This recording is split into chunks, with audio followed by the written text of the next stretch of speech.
மச்சி எனக்கு ஜாப்ல போனஸ் கிடைச்சிருக்கு. இப்போ மார்க்கெட் டவுன்ல இருக்குல்ல, ஈக்விட்டி மியூச்சுவல் ஃபண்ட்ஸ்ல இன்வெஸ்ட் பண்ண என்ன? சரி, நீ இன்வெஸ்ட் பண்ண உடனேவே திடீர்னு டவுன் ஆயிடுச்சுன்னா என்ன பண்ணுவ? சரி, அப்போனா இப்போ கொஞ்சம் அமௌண்ட்டையும் இன்வெஸ்ட் பண்ணிட்டு அப்புறம் லேட்டரா மற்ற அமௌண்ட் இன்வெஸ்ட் பண்ணிட்டா? சரி, அப்போ திடீர்னு மார்க்கெட் ரேலியாக ஆரம்பிச்சிருச்சுன்னா அந்த ஆப்பர்ச்சுனிட்டி மிஸ் பண்ணிடுவியே. அப்படின்னா இப்படின்னா அப்படிங்கிற. மச்சி, ஃபாலிங் ஸ்டாக் மார்க்கெட்ல எப்படி இன்வெஸ்ட் பண்ணணும்னு கொஞ்சம் சொல்லி தரியா? ஓகே, உங்களுக்கும் தெரிஞ்சுக்கணுமா? வாங்க வீடியோக்குள்ள போலாம். ஒரு முதலீட்டாளரா நீங்க யோசிச்சு பார்த்திருப்பீங்க, எப்படிடா இந்த சந்தையில முதலீடு செய்யறது? திடீர்னு ரைஸ் ஆகுது, திடீர்னு ஃபால் ஆகுது, திடீர்னு சைட்வேஸ்ல போகுதுன்ட்டு. இன்னைக்கோட காணொலியில நம்ம எப்படி ஸ்மார்ட்டா நம்ம மியூச்சுவல் ஃபண்ட் ஸ்கீம்ஸ்ல முதலீடு செய்யலாம், மார்க்கெட் கண்டிஷனை பொறுத்துன்னு பார்க்க போறோம். அது புல் ரன்னோ, டவுன் டர்னோ, ஃபிளாட்டா இருக்கிற மார்க்கெட்டோ. பட் நம்ம காணொலிக்குள்ள போறதுக்கு முன்னாடி உங்களுக்கு ட்ரில் தெரியும், மறக்காம லைக் பண்ணிருங்க, சப்ஸ்கிரைப் பண்ணிருங்க. அப்பதான் முதலீடு செய்யறது, ஃபினான்ஸ் பத்தி நிறைய தெரிஞ்சுக்க முடியும். வாங்க காணொலிக்குள்ள போலாம்.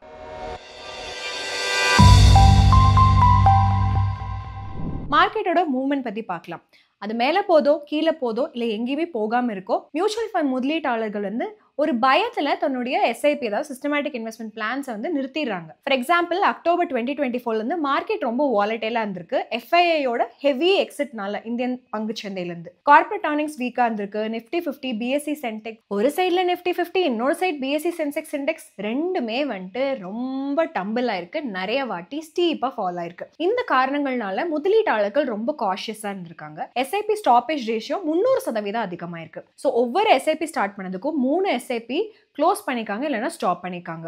ஆனால் நம்மளுடைய முதலீடுகள்லாம் வேல்யூவை லூஸ் பண்ண டெம்பரரியாக பார்க்கறக்கே ரொம்ப இமோஷனலாக சேலஞ்சிங்காக இருக்கும்ல. January 1, 2025 equity mutual fund schemes poor performance கொடுத்துருக்குன்னு சொல்லிட்டு நம்ம பார்த்துருக்கோம். முதலீட்டாளரான நம்ம என்ன தெரிஞ்சுக்கணும்? மார்க்கெட் ரைஸு, ஃபாலு, சைட்வேஸில் என்ன பண்ணணும்?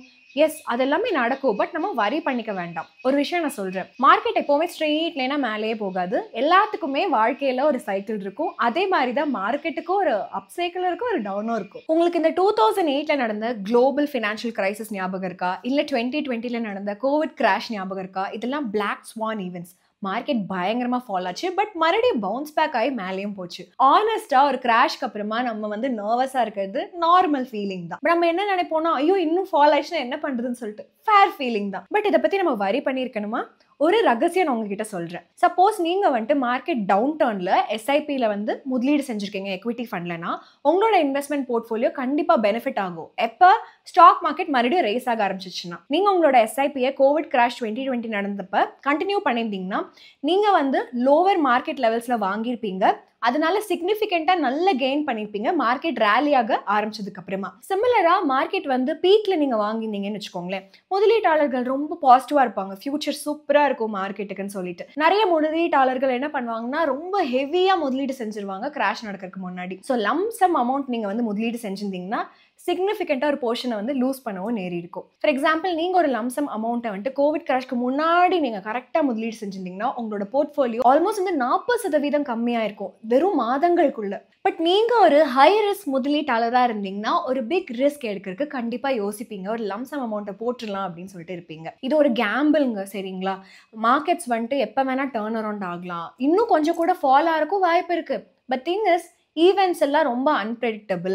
இது மார்க்கெட் எவ்வளோ வாலடைலா இருக்குங்கிறத காட்டுது. ஸோ நம்ம மார்க்கெட்டை ப்ரெடிக்ட் பண்ண பார்க்கக்கூடாது. பெஸ்ட் ஆப்ஷன் என்னன்னா, முதலீட்டாளர்களான நம்ம ஒரு முதலீடு யுக்தியை ஃபாலோ பண்ணணும். For example, periods of high வாலட்டிலிட்டியில எஸ்ஐபி, எஸ்டிபிஸ் நல்லாவே பெனிஃபிஷியலாக இருக்கும். கம்ப்ளீட்டா இன்வெஸ்டர் அவங்களுடைய முதலீடு யுக்தி என்ன, அவங்களுடைய ரிஸ்க் டேக்கிங் கெப்பாசிட்டியை பொறுத்து அப்படின்னு சொல்லிட்டு சூஸ் பண்ணணும். நம்ம 3 கேஸை இன்னைக்கு காணொலியில் பார்க்க போறோம். எஸ்ஐபி, எஸ்டிபி, அப்புறம் லம்சம். நம்ம ஃபர்ஸ்ட் கேஸ் பார்க்கலாம். நம்ம மியூச்சுவல் ஃபண்ட்ஸில் எஸ்ஐபி மூலமாக முதலீடு செய்கிறது. எஸ்ஐபினா சிஸ்டமேட்டிக் இன்வெஸ்ட்மெண்ட் பிளான். இது ஒரு ப்ரைம் எக்ஸாம்பிள். என்னன்னா, மெதுவாக போனால் நம்ம ரேஸை வின் பண்ணலாம். இதை ஆங்கிலத்தில் slow and steady wins the ரேஸ்ன்னு சொல்லுவோம். ஃபிக்ஸ்ட் அமௌண்ட் ஒவ்வொரு மாதமும் மியூச்சுவல் ஃபண்டில் முதலீடு செய்கிறது. இந்த மாதிரி பண்ணிகிட்டே இருந்தோம்னா மாதம் போக போக நிறைய வருஷம் கழிச்சு நம்மளோட இன்வெஸ்ட்மெண்ட் போர்ட்ஃபோலியோ நல்லாவே வளரும். பவர் ஆஃப் காம்பவுண்டிங்கை எடுத்துக்கலாம். சப்போஸ் நீங்கள் 10,000 ஒரு மாதம் மே 2015 10 years ago முதலீடு செஞ்சுருக்கீங்கன்னு வச்சுக்கலாம். ஃப்ராங்க்லின் டெம்பிள்டன் ப்ளூ சிப் ஃபண்டில் நம்ம அசியூம் பண்ணிக்கலாம், நீங்கள் இந்த முதலீட்டை கடந்த 10 வருடமாக எப்பயுமே ஸ்டாப் பண்ணலை. ஏப்ரல் 2025 வரைக்கும் முதலீடு செஞ்சுட்டே இருந்திருக்கீங்க. So Franklin Templeton blue chip ஃபண்டோட ரிட்டர்ன், அதாவது வருவாய் 12.2% ஆனுவலைஸ் ரிட்டர்ன், சரிங்களா? கடந்த 10 வருடமா, அதாவது வருஷ கணக்கா. இந்த ரேட் ஆஃப் ரிட்டர்னில் உங்களுடைய இன்வெஸ்ட்மெண்ட்டோட வர்த் வந்து அப்ராக்சிமேட்டாக 22.64 lakhs இருக்கும் மே 2025. டோட்டல் மணி இன்வெஸ்ட் பண்ணது 12 லட்சமாக இருக்கும். 10 வருஷம் நீங்கள் முதலீடு செஞ்சிருந்தீங்கன்னா வருவாய் வந்து 10.64 லட்சம். எஸ்ஐபி என்ன அசம்ஷனில் வந்து ஒர்க் ஆகுதுன்னு பார்த்தீங்கன்னா, நீங்கள் வந்துட்டு ஒரு ஃபிக்ஸ்டு அமௌண்ட்டை வந்து 10 வருஷத்துக்கு முதலீடு செஞ்சுட்டே இருப்பீங்க. பட் இதுதான் எல்லாருக்கும் கேஸ் கிடையாதுல. நிறைய பேருக்கு சேலரி ஹைக் கிடைக்கும், பே ரைஸ் கிடைக்கும், பே கட்டும் கூட கிடைக்கும். ஸோ இது வந்து என்ன பண்ணும் அப்படின்னா, மந்த்லி எஸ்ஐபி அமௌண்ட் நம்ம எவ்வளோ முதலீடு செய்கிறோமோ அதில் ஃப்ளக்சுவேஷன்ஸ் கொண்டு வரும். ஸோ இந்த சினாரியோவில் உங்களுடைய முதலீடு வந்துட்டு அப்ராக்சிமேட்டாக 33 லட்சமாக இருக்கும். ஏன்னா நீங்கள் உங்களுடைய எஸ்ஐபி அமௌண்ட்டை ஒவ்வொரு வருஷமும் 10% அதிகம் பண்ணுறீங்க. உங்களுடைய மொத்த முதலீடு 19.12 லட்சம். உங்களோட வருவாய் அதாவது கெயின் வந்து 13.86 லட்சம். சரி, SIP performance different type of market, இந்த ரைசிங் மார்க்கெட், ஃபாலிங் மார்க்கெட், ஸ்டாக்னண்டாக இருக்கிற மார்க்கெட்டில் எப்படி இருக்குன்னு பார்க்கலாம்.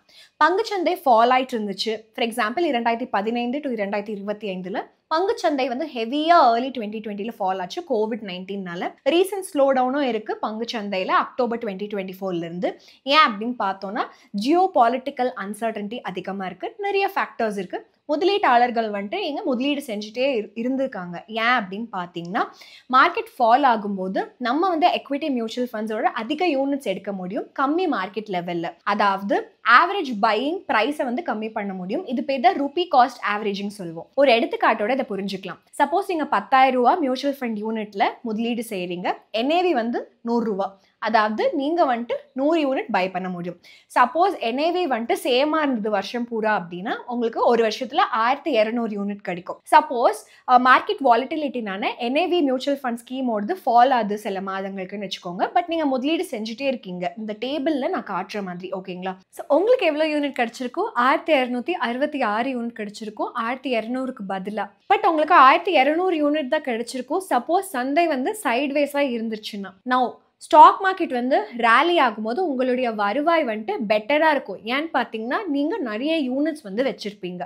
சரி, ஸ்டாக் மார்க்கெட் ஃபால் ஆகுதுன்னு வச்சுக்கலாம். எஸ்ஐபி வந்து உங்களுக்கு என்ன கொடுக்கும்னா, நிறைய யூனிட் அந்த ஃபண்டோடது அதே அமௌண்ட்டில் அக்யூர் பண்ண கொடுக்கும். ஸோ மார்க்கெட்ஸ் மேலே போயிட்டுருக்குன்னா நீங்கள் வந்துட்டு லெஸர் யூனிட் தான் வந்து அக்யூமுலேட் பண்ண முடியும். ஏன்னா அதோ அமௌண்ட்டுக்கு வந்துட்டு உங்களுக்கு கம்மி யூனிட் தான் வந்து கிடைக்கும். பட் கவலைப்படாதீங்க, நீங்கள் வந்துட்டு ரேலியில் வந்து பெனிஃபிட் பண்ணுவீங்க. ஸோ யூனிட்டோட ப்ரைஸ் ஹையராக இருந்தாலும் ரேலியில் நல்ல பெனிஃபிட் இருக்கும். நீங்கள் உங்களோட எஸ்ஐபியை ஃபாலிங் ஒரு வாலடைல் மார்க்கெட்டில் கன்டினியூ பண்ணிங்கன்னா பெனிஃபிஷியலாக இருக்கும். ஏன்னா உங்களுக்கு அதிகமாக கெயின் கிடைக்கும் மார்க்கெட் ரெக்கவர் ஆகும்போது. ரைசிங் மார்க்கெட்டில் எஸ்ஐபி வந்துட்டு டிசிப்ளின்டாக கன்சிஸ்டண்டாக முதலீடு செய்கிறது அதுக்கு வந்து உதவி பண்ணும். ஃப்ளாட் மார்க்கெட்டில் யூனிட்டை அக்யூமுலேட் பண்ண உதவி பண்ணும். நம்மளால பங்குச்சந்தை எப்படி இருக்கு, வருவாய் எப்படி இருக்கும் ஃபியூச்சர்லன்னு ப்ரெடிக்ட் பண்ண முடியாது. கடந்த 10 வருடமா நிஃப்டி வந்து பாசிட்டிவ் வருவாய் தான் கொடுத்துருக்கு. பட் இது கேரண்டி பண்ணாது. இது வந்து ஃபியூச்சர்ல இதே ரேட்ல வந்து கொடுக்குமாங்கிற கேரண்டி நமக்கு இல்லையே. ஸோ இன்னொரு முக்கியமான விஷயம் சொல்றேன் உங்களுக்கு. எஸ்ஐபி எஸ்பெஷலாக வந்து ஃபாலிங் இல்லைன்னா வாலடைல் சந்தையில் நல்லாவே வேலை செய்யும். ஏன்னா நீங்கள் வந்து ஆவரேஜ் அவுட் பண்ணலாம் உங்களோட காஸ்ட்டை. ஸ்டெடியாக வெல்த் வந்து ஓவர் டைம் பில்ட் பண்ண முடியும். சரி, என்ன பண்ணலாம்? ஹியூஜ் சம் ஆஃப் மணி தான் என்னால் முதலீடு செய்ய முடியும், லம்சமாக முதலீடு தான் நான் செய்யணும். பட் சம்ஹவ் வந்து மார்க்கெட் வந்துட்டு இன்னும் ஃபால் ஆயிடுச்சு, என்னங்க பண்ணுறது அப்படின்னு கேட்டிங்கன்னா, அடுத்த கேஸ்க்கு நம்ம வந்துட்டோம். கேஸ் 2, நம்ம மியூச்சுவல் ஃபண்ட்ஸில் STP மூலமாக முதலீடு செய்கிறது. இது சிஸ்டமேட்டிக் ட்ரான்ஸ்ஃபர் பிளான் நம்ம சொல்லுவோம். சடனாக உங்களுக்கு லம்சமாக அமௌண்ட் கிடச்சிருக்கு, ஏதோ போனஸோ கிஃப்ட்டோ இல்லை லேண்ட் சேல் பண்ண ஏதோ ஒரு மணியோ. ஸோ எல்லாத்தையும் எக்விட்டி மார்க்கெட்டில் போடுறதுக்கு பதிலாக ஒரு ஸ்மார்ட்டர் அப்ரோச் நீங்கள் எடுத்திருக்கீங்க. இந்த ஸ்மார்ட்டர் அப்ரோச் பேர் தான் STP, systematic transfer plan. So நீங்கள் ஒரு லம்சம் அமௌண்ட் பணத்தை லிக்விடாக இல்லைன்னா டெட் மியூச்சுவல் ஃபண்டில் வந்துட்டு முதலீடு செய்கிறீங்க. ஒரு ஃபிக்ஸ்ட் இன்கம் இன்ஸ்ட்ருமெண்ட்லேயே முதலீடு செய்கிறீங்க. சில ரிட்டர்ன்ஸ் வந்து earn பண்ணலாங்கிறதுக்காக ஒவ்வொரு மாசமும் ஒரு ஃபிக்ஸ்ட் அமௌண்ட்டை அந்த லம்சம்லேருந்து ஆட்டோமேட்டிக்காக நீங்கள் வந்துட்டு எக்விட்டி ஃபண்டுக்கு ட்ரான்ஸ்ஃபர் பண்ணுறீங்க. ஸோ ஸ்லோவாக மார்க்கெட் என்ட்ரு பண்ணுறீங்க, ஒரே சமயத்தில் என்ட்ராருக்கு பதிலாக. இந்த மெத்தட் யூஸ் பண்ணீங்கன்னா நீங்கள் நான் சந்தையை டைம் பண்ணும் இல்லைன்னா நான் பாட்டம் கெஸ் பண்ணும் அப்படின்னு எக்ஸ்பெக்ட் பண்ணிட்டு இல்லை. இன்ஸ்டெட் என்ன பண்ணுறீங்களா, உங்களோட டைமிங் ரிஸ்க்கை கம்மி பண்ணுறீங்க. உங்களுடைய பணம் எல்லாம் வந்துட்டு சேவிங்ஸ் பேங்க் அக்கௌண்ட்டில் வந்து ஐடியலாக இல்லை அப்படிங்கிறதையும் பார்த்துக்கிறீங்க. ஃபார் எக்ஸாம்பிள், நீங்கள் லம்சம் அமௌண்ட் 12 லட்ச ரூபா இருக்குன்னு வச்சுக்கலாம் 2015. நீங்கள் என்ன நினச்சிங்கன்னா, பங்குச்சந்தையில் முதலீடு செய்ய அது கரெக்ட் டைம் இல்லை அப்படின்னு நினைச்சீங்க. ஏன்னா மார்க்கெட் வந்துட்டு கீழே போயிட்டு இருந்தது.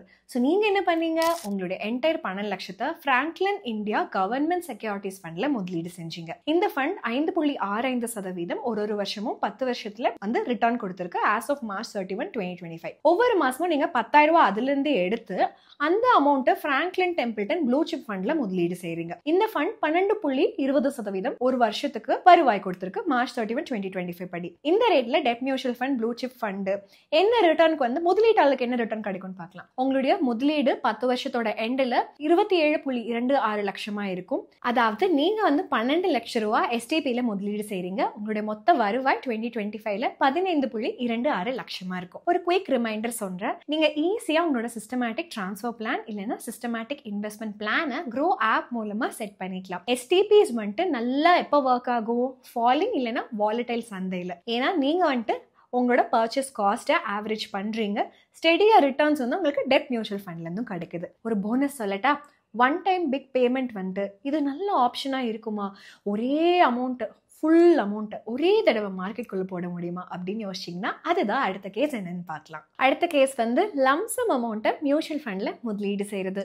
லம்சம் முதலீடுனா நம்ம பேர் சொல்ற மாதிரியே யூஷுவல் அமௌண்ட்டை விட ரொம்ப பெரிய அமௌண்ட்டை ஒரே சமயம் முதலீடு செய்யறது தான். லம்சம் முதலீடுகள் வந்துட்டு என்ன பண்ணுவாங்கன்னா, திடீர்னு ஒரு பெரிய அமௌண்ட் நமக்கு வந்துருச்சு அப்படின்னா பண்ணுவாங்க. ஃபார் எக்ஸாம்பிள், யாராவது அவங்களோட லேண்டை செல் பண்றாங்களோ, இல்ல போனஸ் கிடைக்குதோ, இல்ல லாட்ரி ஏதாவது கிடைச்சா கூட லம்சம் அமௌண்ட்டை முதலீடு செய்வாங்க. முன்னாடி எடுத்துக்காட்டுல நம்ம பார்த்தோம், முதலீடு வந்து நம்ம 10,000 ஒரு மாசத்துக்கு எஸ்ஐபி மூலமா பண்ணா என்ன வரும்னு சொல்லிட்டு 10 வருஷத்துல நம்மளுடைய மொத்த முதலீடு 12 லட்சம் ரூபாயா இருக்கும். சரி, நம்ம வந்துட்டு இப்ப ரிட்டர்ன்ஸ் வந்துட்டு டோட்டல் அமௌண்ட் 12 லட்சத்தையும் ஃப்ராங்க்லின் டெம்பிள்டன் ப்ளூ சிப் ஃபண்ட்ல 2015ல நீங்க முதலீடு செஞ்சிருந்தா என்ன நடந்திருக்கும்னு பார்க்கலாம். Franklin Templeton blue chip fund 12.2% ஒவ்வொரு வருஷமும் வருவாய் கொடுத்திருக்கு. 10 வருஷத்துல என்ன இருக்குன்னு பார்க்கலாம். நீங்க 12 லட்சம் ரூபாய் முதலீடு செஞ்சிருப்பீங்க. எண்ட் ஆஃப் 10th இயர்ல உங்களுடைய முதலீடு 37.94 லட்சமா இருக்கும். இந்த எக்ஸாம்பிள் என்ன காட்டுதுன்னா, உங்களுடைய முதலீடுகள் வந்துட்டு கெயின்ஸ் அப்ராக்சிமேட்டா 10.63 லட்சம் தான் எஸ்ஐபி மூலமா இருந்தது. பட் லம்சம் பண்ணிருந்தீங்க அப்படின்னா உங்களுடைய முதலீடு 25.94 லட்சம் ரூபாயா இருந்திருக்கும். சோ இது வந்துட்டு ஒரு பீரியட் ஆஃப் புல் மார்க்கெட் அப்படிங்கறத மனசுல வச்சுக்கோங்க. நீங்க லம்சம் அமௌண்ட்டை முதலீடு செஞ்சு மார்க்கெட் ஃபால் ஆயிருந்தது. ஃபார் எக்ஸாம்பிள், Nifty 50 இண்டெக்ஸ் வந்து 6144 க்ளோஸ் ஆச்சு January 1, 2008ல. இதுவே 6 வருஷம் கழிச்சு January 1, 2014ல இண்டெக்ஸ் வந்து 6301 லெவல்ல இருந்துச்சு.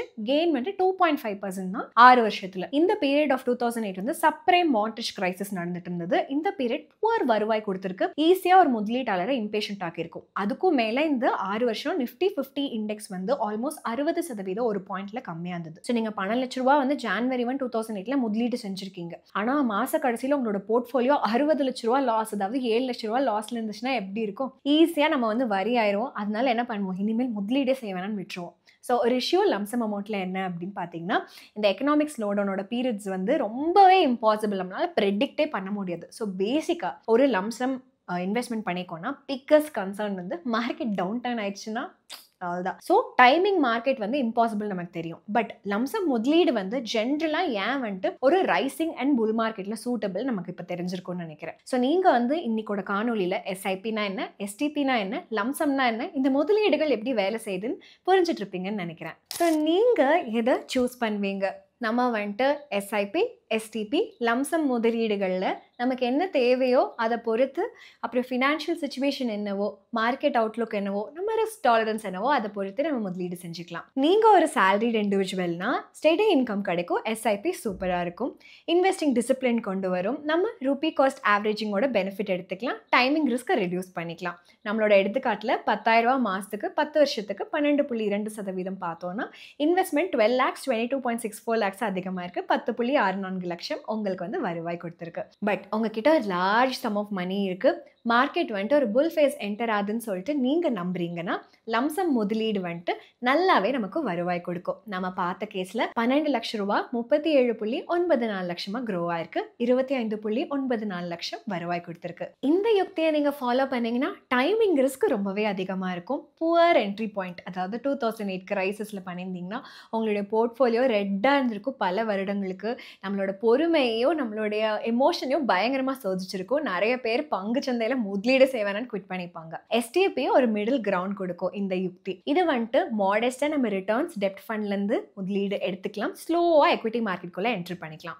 நம்மளோட எடுத்துக்காட்டுல 12 லட்சம் ரூபாய் நம்ம வந்துட்டு STP ஈல்டட்ல முதலீடு செஞ்சிருந்தோம். 27.26 lakhs 10 வருஷத்துல கிடைச்சிருக்கு. ரெஸ்பெக்டபிள் இன்கமா 15.26 lakhs, SIP விட கொஞ்சவே அதிகம். பட் நம்ம பர்ஃபெக்டா மார்க்கெட்டை டைம் பண்ணி ஒரு லம்சம் போடுறத விட கம்மி தான். முதலீட்டாளர்கள் என்ன வந்து ஞாபகம் வச்சுக்கணும்னா, இந்த எல்லா மெத்தட்ஸுமே இன்வெஸ்டிங் நம்ம பண்ணோம்னா நல்ல ரிட்டர்ன் கிடைக்கும் லாங் டேர்ம்ல. SIP STP வந்துட்டு ஃப்ரஸ்ட்ரேட்டடா இருந்திருக்கும் யாரெல்லாம் 2008ல என்டர் ஆயிருக்காங்களோ. பட் அவங்க வந்து லோவர் ஆவரேஜ் பையிங் பிரைஸ் இருக்கும் அவங்களுக்கு, ஓகேங்களா? ஸோ நல்ல ரிசல்ட்ஸ் வந்து கொடுத்துருக்கும் மார்க்கெட் ரேலி ஆனதுக்கு அப்புறமா. இந்த 3 மெத்தட், அதுல SIP STPs வந்துட்டு கம்மி ரிஸ்க் வந்து உங்களுக்கு இருக்கு. லம்சமா முதலீடு செஞ்சீங்க அப்படின்னா நீங்க வந்து ரிஸ்க் அவர்ஸ் முதலீட்டாளரா இருக்கணும். அண்ட் 2 மெத்தடுமே வந்துட்டு நல்ல ரிசல்ட்ஸ் நமக்கு கொடுக்கும். லாங் டேர்ம் பெர்ஸ்பெக்டிவ்ல நம்ம பார்த்தோம்னா எந்த முதலீடு நீங்க சூஸ் பண்ணுவீங்க இந்த 3லன்னு சொல்லிட்டு கமெண்ட் செக்ஷன்ல சொல்லிருங்க. மறக்காம நம்ம சேனலுக்கு சப்ஸ்கிரைப் பண்ணிருங்க. மியூச்சுவல் ஃபண்ட், ஃபினான்ஸ் ரிலேட்டடா நிறைய கண்டென்ட் பார்க்கலாம். இன்னொரு அருமையான காணொளியில நம்ம எல்லாரும் சந்திக்கலாம்.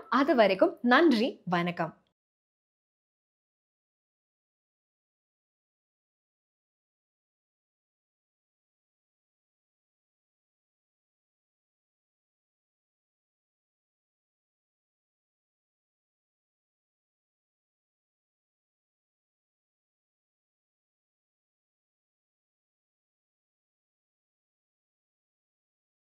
Investment in securities market are subject to market risks. Read all the related documents carefully before investing. Please read the risk disclosure documents carefully before investing in equity shares, derivatives, mutual fund, and or other instruments traded on the stock exchanges.